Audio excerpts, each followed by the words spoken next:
Yeah, I've got it.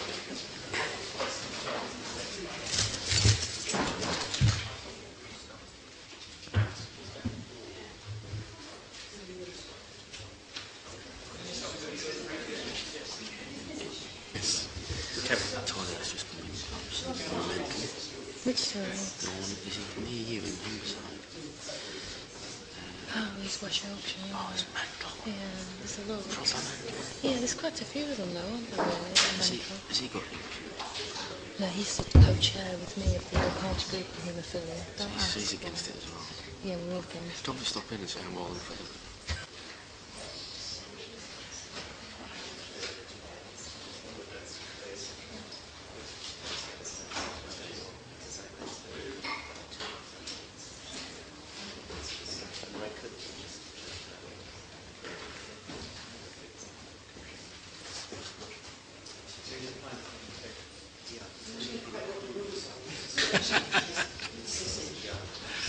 Try to rattle through as quickly as possible. We'll give you a minute to settle.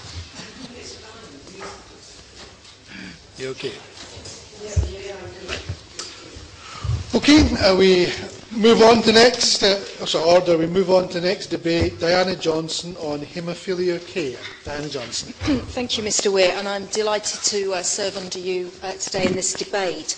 And I'm very pleased indeed to have secured this debate, and I know that this particular issue is of interest to a number of honourable members from all political parties across the House. And I'd also like to pay tribute to the Minister, who I know has taken a keen interest in this area, and I certainly have had a number of meetings with her on this issue. I am only a little disappointed that this debate is a short debate today, and therefore I can only raise in headline figures and issues. There are many issues to raise, but I'm just going to try and concentrate on a few. And I just wanted to start by paying tribute to my constituent, Glenn Wilkinson, and his family, who came to see me first in 2010 to tell me their story and to raise the scandal of how he and thousands of others had been treated by the contaminated blood products that he'd received as part of his treatment as a haemophiliac. There are two main parts to what I want to say today. I want to say something about the ongoing treatment for haemophiliacs, and secondly I want to say something about the care, support and treatment which is offered to those who've contracted viruses such as HIV and hepatitis C through NHS treatment for haemophilia.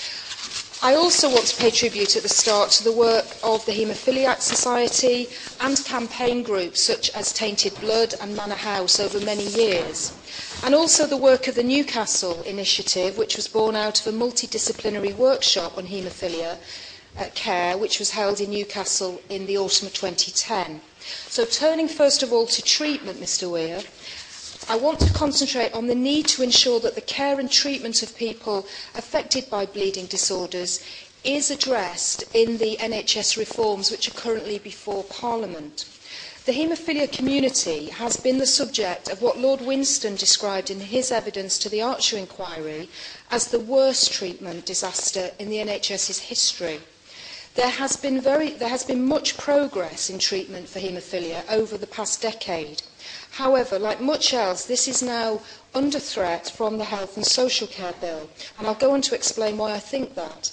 Standards of care vary considerably around the country, with the risk that the new commissioning arrangements for specialist services will result in a levelling down rather than levelling up in haemophilia care. And the reason I say this is because, as I understand it currently, haemophilia services are commissioned by 10 regional specialist commissioning groups, with funds pooled from their constituency PCTs. The Department of Health has also injected extra funding for haemophilia care, rising to £88 million per annum between 2003 and 2006, to finance the provision of recombinant rather than plasma-derived clotting factors to all patients. This money remains important to the quality of care, but has more recently been subsumed into PCT's baseline budgets. And I would seek reassurance from the Minister this afternoon that the money provided for this and now absorbed into the baseline budget will still be available for haemophilia care post the NHS reforms. Now, in place of the 10 SCGs, which I just mentioned, specialist services will become the responsibility, as I understand it, of the NHS Commissioning Board from April 2013. This could, in theory, mean the spread of best practice across England, but equally, under financial pressure, there is a danger that standards could, as I say, be levelled down. I'd also like to raise with the Minister about the question of where responsibility for haemophilia policy will actually sit in the future. Because of the contaminated blood scandal, the Department of Health has taken a leading role in the development of haemophilia policy. It's unclear whether this role will be maintained following the passage of the Health and Social Care Bill, or whether all responsibility will pass to the NHS Commissioning Board. And it would again be helpful if the Minister could set out her understanding of where responsibility for haemophilia care will sit. Also, will the twice-yearly liaison meetings between the Department and the Haemophilia Society, established in direct response to the Archer Inquiry's recommendations that a statutory committee should be established to advise Government on clinical, financial and other provisions for people with haemophilia, actually continue? And there is also a call for a new national policy statement on haemophilia care to replace Health Service Guidance 93/30, which I understand is now nearly 20 years old and no longer reflects best practice. And can the Minister confirm whether this will actually be happening at this stage? Does the Minister agree on the need to support the development of robust haemophilia networks to combine the best of local care with access to tertiary expertise 24 hours a day? And, for example, only 15% of respondents were aware of having been offered a care plan in a recent survey by the Haemophilia Society, and that report was called Fit for the Future, Haemophilia Services in the New NHS. And in both that report and in the Newcastle initiative, Learning from the Past to Inform the Future, it was found that standards of treatment and care were generally high, which is very encouraging, but that access to provision of associated services, including dentistry, physiotherapy and psychological support, required significant improvement. The reports also concluded that patients must be given a comprehensive care plan, that they're able to access home treatment and be involved in all decisions about their treatment. And these goals are partially, but not consistently fulfilled under the current system. And of course, we'd like to see that consistency across the whole of the country. Finally, all governments in relation to treatment have said that lessons have been learned from the contaminated blood scandal and of the need to maintain the highest standards of care to avoid any repetition. Can the Minister just confirm? Yes, I'm very happy to give way. Jim Shannon. Thank you, for giving way. I congratulate her bringing this matter to Westminster Hall. Does the Honourable Lady also have concerns with the level of support that is given to those who are haemophilics who have had contaminated blood with HIV and hepatitis C? And does the Honourable Lady feel that there needs to be an additional level of care and assistance given to those who suffer through no of their own, but it's been done through the blood drawn by their own means? I'm going to come on actually to deal with some of the issues around the support, the financial support that's available to individuals who have had contaminated blood products and now have HIV or hepatitis C, because I think that's obviously an important issue that we need to address. Just finishing this first section, which is just about treatment around haemophilia, Mr Weir, I just wanted to finish with, can the Minister confirm that there should be continued research to support what I was just saying about the need to make sure that the contaminated blood scandal never happens again? So continued research into, for example, sterilisation in areas with high risk of variant CJD contamination. Now, if I can turn to the second part of my speech, which is relating very much to the contaminated blood issue. In recent months, along with many other Members of Parliament, I've been raising the issue of care and support offered to victims of the NHS contaminated blood scandal. And this is how it's been come to be known over the past 30 years as contaminated blood scandal. My Hull North constituent, Glenn Wilkinson, has campaigned tirelessly for proper support for those who have received contaminated blood products, either as part of treatment as a haemophiliac, or as well for those individuals who've received contaminated blood products in other medical treatments, such as a blood transfusion in childbirth. Now, this week, Glenn, along with other campaigners, has established a new pressure group, the Contaminated Blood Campaign. The treatment of people in particular who contracted hepatitis C from NHS-administered blood products has been particularly unfair, and many of those people have unfortunately already died. The campaign that Glenn set up is also fighting to have an independent public inquiry on the same lines as the report in Ireland and the Scottish Penrose inquiry, which I believe is due to conclude shortly. Yes, I will, yes. I'd like to thank the Honourable Lady for giving way and congratulate her on supporting this excellent and timely debate. Obviously, I work with her very closely on the APG for contaminated blood and haemophilia. And maybe with raising the issue of the new contaminated blood campaign, which a constituent has been instrumental in setting up, maybe this afternoon it would be good if the Minister could maybe make a pledge or a promise to maybe meet this new campaign and discuss some of these issues and move forward. I know the Minister's regularly met with some of the victims of the contaminated blood scandal, and this would be a good opportunity to pledge to meet this new campaign and keep this good communication going. Anne Johnson. I'm grateful for that intervention, and I would also like to pay tribute to the honourable member's involvement and hard work on behalf of the all-party group on haemophilia and contaminated blood. And I think he makes an excellent point in asking the Minister whether she will find time. I know she has a very busy diary, but in the past she has made time to meet with victims and members of Parliament. So I hope that that will also be happening in the future as well. Just returning to where we were in terms of compensation for those who've been infected by contaminated blood products, the Macfarlane Trust was set up in 1988 for people infected with HIV, and then in 2004 the previous Labour government established the Skipton Fund, and the incoming government in 2010 undertook to have a review of the support available to individuals. And there was some progress on this, but unfortunately still there are problems with the system that has been set up.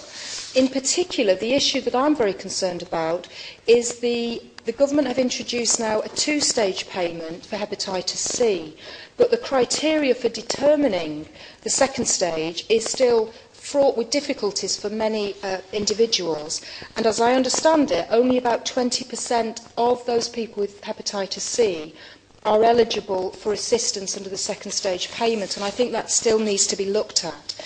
Now, my constituent, Glenn, has produced evidence that removing the artificial distinction between stage 1 and stage 2 could be achieved and would cost about £22 million, which I'm led to believe could be reallocated from underspends in other compensatory pockets of money that are available.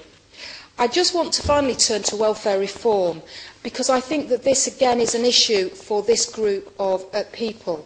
We've had a lot of discussion in the House of Commons about the welfare reform impact on cancer patients, but I do think there's a special case to be made for those people with hepatitis C. I will, yes. Hoggins.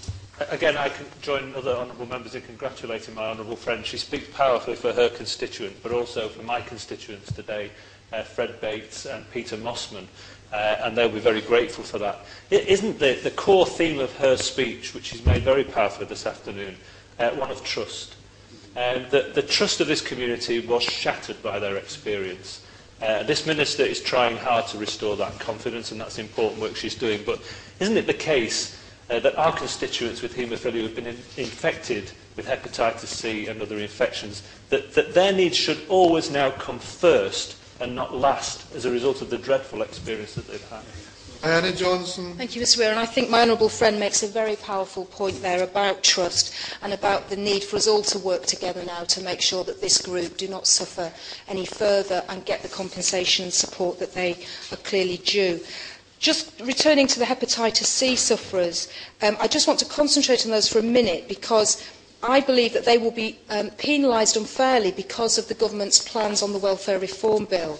And I have raised with the Minister in the debate in October 2010 about whether it was possible for people to be passported onto the new system who had hepatitis C and HIV. The Haemophiliac Society have also raised the question about people with fluctuating medical conditions, such as bleeding disorders, and particularly those with the viral infections from contaminated blood products. People suffering from these fluctuating medical conditions, like haemophilia, HIV and hepatitis C, tend to have good days and bad days. And the Haemophilia Society recommended that the work capability assessments be suspended for people with fluctuating conditions until Professor Harrington had considered the representations of the Disability Benefits Consortium. Many people living with hepatitis C in particular have been placed in the work-related activity group of the new Employment and Support Allowance, rather than the support group category where benefits will continue indefinitely. This has two consequences. Firstly, it means that sufferers will have to have annual assessments. It also means that after 12 months their benefits will become means tested. This is effectively penalising a person for prudent behaviour and hard work when they were well enough to be in employment. People who are diagnosed with hepatitis C know that they are unlikely to be able to continue working until a normal retirement age. And further, people currently have to wait up to 11 months for a tribunal appeal. It's to be noted that appeals for hepatitis C sufferers have a particularly high rate of success. Automatically moving contaminated blood product victims into the support group would save the patient stress and the government money. And just... I will very briefly. Thank the Honourable Lady for our graciousness in giving way. Many haemophiliacs have suffered from poverty and discrimination as well as a result of the contaminated blood. Does she feel that for that reason that the government needs to urgently address those who are still left suffering from this malady? Anne Johnson. I think the Honourable Member makes that point very powerfully, and I would also just like to quote from the Fit for the Future report I referred to earlier, when an individual was asked what could be done to improve the quality of life of that person, and they said, I think the most obvious thing to do would be to be spared the ordeal of having to battle with the government for financial security and not have to justify my right to sickness benefit. So in conclusion, let's keep working on compensation and related issues to improve life in the longer term for haemophiliacs and all the innocent victims of contaminated blood products. But in the shorter term, with the NHS and the welfare reforms, let's at least make sure these people's lives don't get any worse. Thank you very much, Mr Weir, and can I say what a pleasure it is to serve under you this afternoon, and I'd like to thank the Honourable Lady for tabling this debate on haemophilia care. And it's an issue I'm grateful for the opportunity to talk about. I would also like to thank her particularly for her comments about the contact that we've had. I will continue to keep in contact with her and in touch with her, and indeed many other members of this House who continue to highlight the specific issues that their constituents suffer. I know Glenn Wilkinson, and there are others, some of them not still with us, who have worked tirelessly on this issue. And I was interested to hear the news about the new campaign. I will, of course, meet with them, as I will continue to do. In fact, Mr Weir, it's an opportunity to say that Whitehall can be a very distant place, actually, from the rest of the population. And I, as a minister, and indeed all ministers should, use the opportunity that other members of this House give us, backbench members and opposition members, to actually make sure that we stay in touch and don't get insulated from what's actually happening in people's lives. I wish I could make up for what has happened. This is a very long and very sad saga. I can only do what I can do starting from here, and I'm also aware of the fact that it will never really be quite enough because I can't turn the clock back. But what does matter is that we keep that contact going. She specifically asked about future commissioning arrangements and specialised services for haemophilia and other related bleeding disorders, as she rightly says, are currently commissioned at a regional level by specialist commissioning groups. We are working with the NHS to produce a list of specialised services to go in a new set of regulations for the NHS Commissioning Board. At the moment, we're not producing a final list, but I can say that a list of services currently set out in the Specialist Services National Definition Set, it is quite extraordinary what the names the Department of Health and others come up with, will form a basis for the Commissioning Board's final list. And I expect that we will be in a position to announce that list of services in the coming months, at which point, obviously, the list will be subject to some consultation. She rightly states the possibility that this would be an opportunity to share best practice. I get slightly frustrated when you hear some areas doing things so well and other areas not sort of doing it as well or not adopting that sort of best practice. She voiced her concerns and fears that this could be a moment when services are levelled down. I was born an optimist, actually, Mr. Weir. But I do think that there will be an opportunity to share best practice. And certainly from the department's point of view and the financial arrangements actually for this particular group of people who are affected by contaminated blood will stay as an issue for the Department of Health. But obviously the services. What matters is that we get that best practice shared. She mentioned care plans. In fact, as somebody who trained as a nurse and worked in the NHS for 25 years, I get slightly frustrated because everybody should have a care plan and everybody should be involved in that care plan. And that care plan should involve actually all the different agencies. And it might be housing from the local authority, it might be social care from social services, it might be the voluntary sector as well, for people who are maybe very isolated. A number of agencies who actually can improve the quality of life and ensure people's lives are fulfilling and meaningful. Today, obviously, treatment for haemophilia is much improved. But just on a point of blood safety, which she did indeed bring up, some haemophilia patients still need to be treated with products that have been manufactured from human plasma, but those products are manufactured under very strict safeguards. Many haemophilia patients are now treated with synthetic products, and both types of products are extremely safe, and I think the lessons learned and if you like, the sort of shadow of what went on all those years ago continues to hang over us. And I think everybody involved with the safety of blood products. Synthetic and plasma-derived clotting factors are procured nationally by the department, with commissioners and clinical and patient representatives involved in a very early stage. And that means that the NHS buy products that are not only cost-effective, but they reflect what patients and doctors actually need.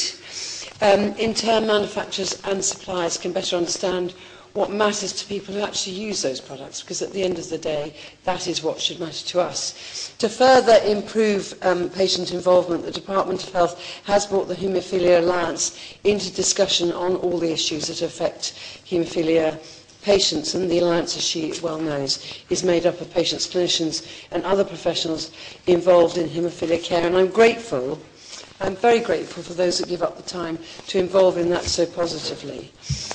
Just out of interest, a decontamination research funding initiative worth about 2.4 million over 4 years was announced in 2011, and that will address the decontamination of surgical instruments, improving the effectiveness of washer disinfectors and exploring contamination and novel technologies approaches to the decontamination of endoscopes. These projects will also have wider applicability to both human prion diseases such as CJD and other healthcare associated infections. And there are still issues that we are unresolved. There are still issues around which there are not the technologies yet proven to be effective. So there will continue to be money in research until we're absolutely sure that we have done all we can. I will just turn to the issue of those people that were infected with hepatitis C and HIV, and of course the significant effect that's had on the families. And I think with an issue like this, we forget the fact that there's this massive ripple effect. A ripple effect not just with the immediate family, but also more distant family. And as she knows, in January 2010, the Secretary of State announced that we would provide additional support, not just for haemophilia patients, but it's available to anybody who is infected with HIV or hepatitis C by NHS blood transfusion. And as she knows, she's very familiar with it, as I'm sure other members are, the annual payment for HIV linked to inflation, introducing a similar payment for those most seriously affected by hepatitis C, and increasing the value of the lump sum. And I could go on, making 300,000 available over 3 years for counselling services. And it's quite interesting for me to look at the uptake of those sort of things. You know when you've hit the target, if you like, but you actually see the uptake happening. And it's important, it's so important that I take the opportunity to continue to get that feedback. And there's a combination of fixed and discretionary payments which provides flexibility to enable payments to be tailored to meet individual personal needs. I know that there is concern about insufficient support available to people who developed hepatitis C, and I'm referring particularly here to the Skipton Fund Stage 1 recipients. The scientific and clinical advice we received during the review we conducted in autumn 2010 didn't support regular annual payments to everybody infected with hepatitis C, many of whom, and I was delighted to hear somebody who's campaigned very actively to hear that he had actually cleared the virus. New treatments are available, improving the prognosis for some infected patients, but I do know, and she was, I think, at the meeting I had recently, Mr. Weir, I do know that there's still concern about that cut-off. I know that your constituent has worked out the potential cost of removing the distinction between stage 1 and stage 2. But I have to say that the current system for payments for hepatitis C is itself based on expert clinical and scientific review, which continues to support the two-tier system. However, evidence evolves, and you know, it would be a very arrogant minister who stood up here and said that's it forever, because it's terribly important. As I hear about the experience of individual members, constituents, I continue to receive advice, so that what we're doing is relative to the current expertise. I would just like to take the opportunity to apologise to not responding to the Honourable Lady's previous email about my meeting with the expert group. But I was actually delaying the response whilst departmental officials worked out the details of the meeting. I'm pleased to say that I will now be writing to the relevant patient groups, asking them to nominate 2 people, which I think seems about right, to represent them at that meeting. And I think that will be very important. And of course, she is probably still very aware of the Caxton Foundation, which provides support tailored to the needs of those affected. All payments made by the foundation are for the trustees to decide, and I met with the trustees, and their feedback again is very important to see how that is working. The objectives of the charity are laid out in the trust deed, and they're accountable obviously to the charity commissioners, and I don't have any powers to direct them, but again it has to be kept in review. I know the Honourable... yes, I'm happy to give way briefly. She mentions the Caxton Foundation. Will she, for the future, take particular notice of the needs of carers?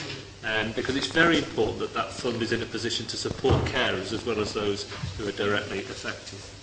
Yes, can I thank the Honourable Gentleman? Absolutely, and this is why that sort of discretionary ability to distribute funds is so important, and he's absolutely right to raise the issue of carers, all too often forgotten. She did raise the issue of the capability assessment, and I would urge her, I mean, she might want a similar debate, particularly on that issue. Of course, health conditions are not automatically a barrier to work, whilst recognising that for some people it is a barrier, and indeed they will never work, and in those cases we must make sure that we support them. It would probably not be right, and it's certainly not in my gift to give automatic exemptions, but as I say, I would urge her to raise that with the Secretary of State and the Minister responsible. And, yeah. Obviously, the Minister making representations to a fellow Minister is quite powerful, and I wondered whether she'd had an opportunity to do that with her colleagues in the DWP. Well, as she rightly states, my responsibility is the health and well-being of the populations in my ministerial role, and I will always continue to make representations. And sometimes these things don't happen in the public eye, but they do often go on. Just a word about Lord Penrose's inquiry, and we will give assistance. We won't be commenting on that. I've had a few letters about that. I will comment at the end of that inquiry. The issue as trust has come up. I will finish, Mr. Weir, with just saying that I know that a lot of trust was damaged, and in fact I think it's flavoured a lot of things since then, for the good, but also for the ill, and I think it's extremely difficult. I wouldn't presume to say that I can ever get anybody's trust back for what has happened. Successive governments behind me have done or failed to have done. But I do hope that we will continue to work constructively and with other members of the House to make sure that this group of people gets the help and support